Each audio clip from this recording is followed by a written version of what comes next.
Finally, an inventory app built especially for ESP32 makers, where you can keep an inventory of all your ESP32 boards by simply plugging them in your computer and scanning them with ESP Board Vault, turning each one automatically into a permanent record, so you never lose track of a board again. The scan automatically adds the partition map to the board record, along with important hardware details like the chip information, flash size, and PS RAM. And once your boards are in the vault, you can assign them to projects and keep checklists of what still needs to be done.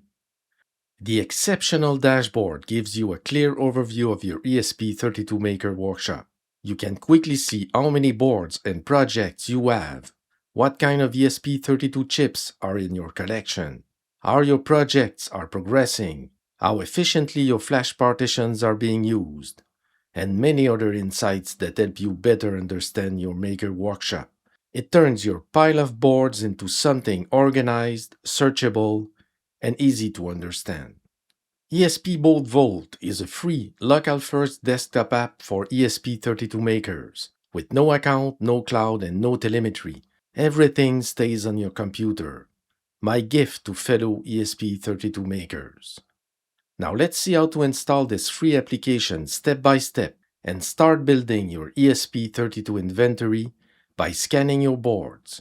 And if you're as excited as I am about ESP Board Vault, leave a comment and consider supporting the project by buying me a coffee. Your support helps me keep building free tools for the maker community, and I truly appreciate it. Head over to my GitHub repository. You'll find the link in the video description.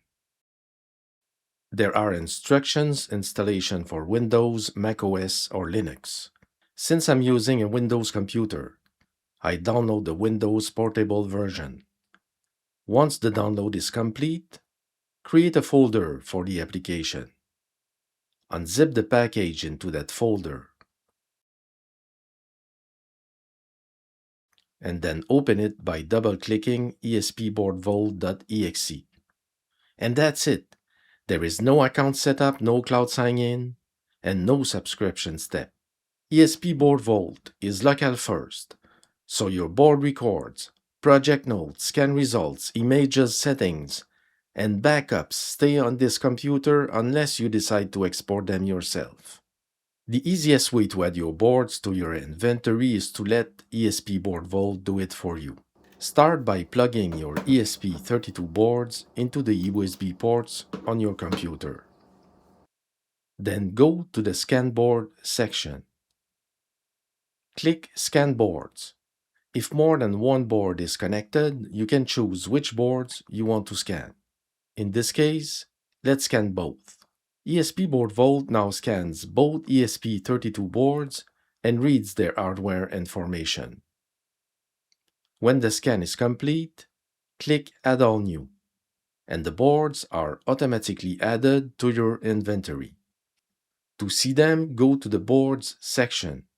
Here we can see both boards, along with their detected hardware details. The MAC address is especially important because ESP Board Vault uses it to uniquely identify each board in your inventory. You can also add a photo of the board by dragging an image into the Photo section. If the photo orientation is not correct, you can rotate it directly in the app. To edit the board record, click the pencil icon. From here, you can change any information that helps you identify, locate, or document the board. Fields marked with a radar icon indicate that the information was automatically detected during a scan. You can also see the partition map that was read automatically from the board. If you want to change the board's partitions, click Modify the Partitions. This opens the ESP32 Partition Builder web application. From there, you can easily generate a custom partition file. I have a separate tutorial on that application, and the link is in the video description. Here you can filter on your board list. Now I can filter the list to show only the broken boards. Next, let's scan a different type of ESP32 boards, this time an ESP32C3. Once it has been added to the inventory, I can also filter the board list by chip model. Projects are how ESP Board Vault groups boards that belong to the same build, device, installation, or experiment. To create a project, just click Add a new project. Enter a project name, choose a status, add a project location, and write notes that describe the build.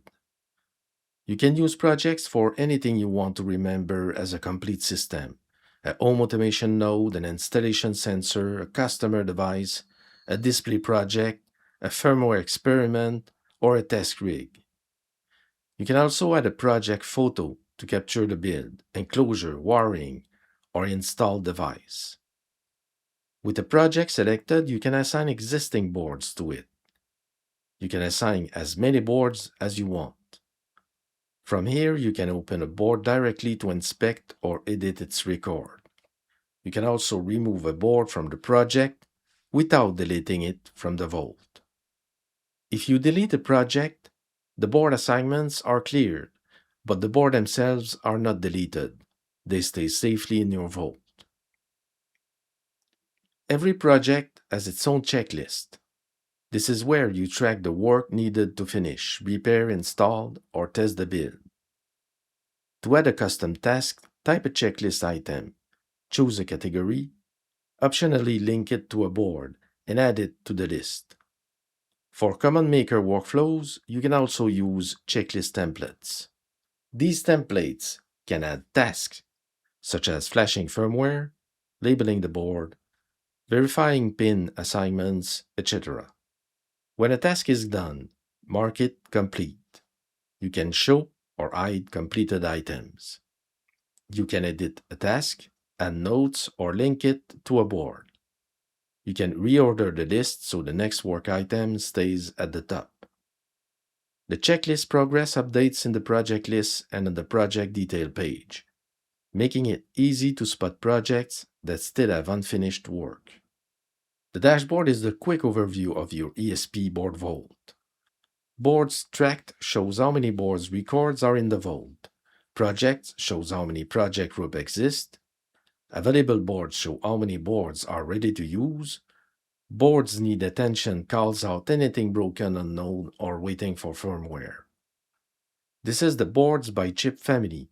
The do not chart shows the chip mix, and the family lists names of each chip family with its board count.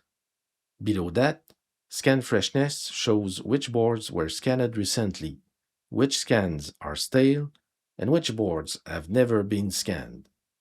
Beside it, Capability Snapshot summarizes PSRAM ready boards, average flash, largest flash, known flash coverage, and the top capacity boards.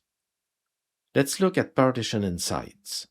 The flash layout chart separates partition flash from open flash and shows how much flash has been mapped. The small metric cards show boards with partition maps, OTA-ready layouts, average partitions per board, and failed partition reads. Along the bottom, Open Flash Opportunities highlights boards with available flash space, while File System Footprint shows how much flash is used by file systems such as PIF, LittleFS, or FATFS. Now in the Project Insights, on the left, the status mix shows the balance of active projects, projects needing repair, and other project states. The assigned board percentage, open checklist task count, and projects to review count summarize the health of the project workspace. On the right, Project Focus lists the projects with the most relevant board, checklist, or repair pressure. Known memory summarizes recorded flash and PSRAM capacity.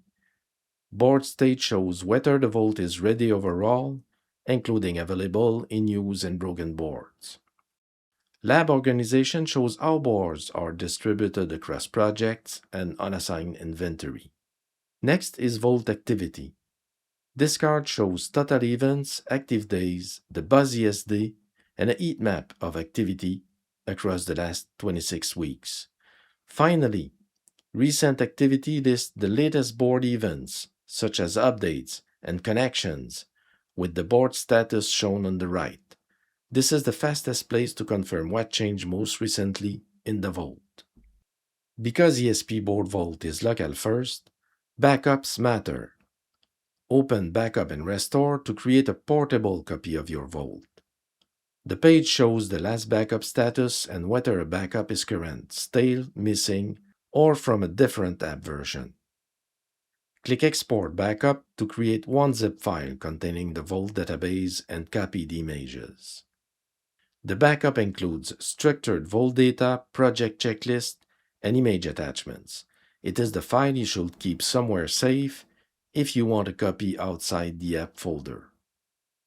The app also creates local safety snapshots before release upgrades, but those snapshots stay inside app data. They are useful for upgrade recovery, but they are not a replacement for exporting a backup. To restore, click Import Backup. Choose a backup file, review the summary, and confirm. Restoring replaces the current local vault only after confirmation. The Settings page controls local preferences for the app.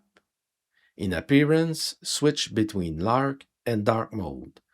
The app keeps the same maker-focused layout while adapting the colors to the selected theme. In Dashboard Settings, adjust the stale scan threshold. This controls how many days can pass before a board scan is treated as stale on the dashboard.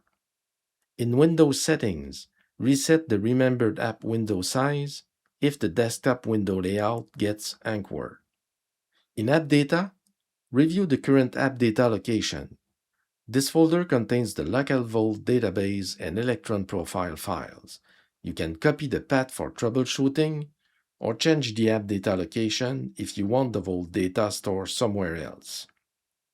When changing the app data location, the app explains that it is moving Electron app data for the vault, not just one plain database file, and it restarts after the move. For help, use the resource links in the sidebar. The Get Help links opens the repository page, where you can find the source code, releases, documentation, and support information. This is the first version of ESP Board Vault, so there may still be things I missed, bugs I did not catch, or features you would like to see added. If you find an issue or have an idea for an improvement, simply open a GitHub issue. That will help me improve the app and make it more useful for the ESP32 maker community. The Tools page collects maker utilities that I have created for you makers. ESP Connect is a browser-based utility for working with ESP devices. It runs entirely inside a modern Chromium browser so you can inspect hardware details, manage SPIF, FAT, LittleFS files, backup flash, and deploy firmware. ESP32 Partition Builder helps plan and create custom partitions layout for ESP32 boards. Video Conversion Studio converts video assets for embedded displays.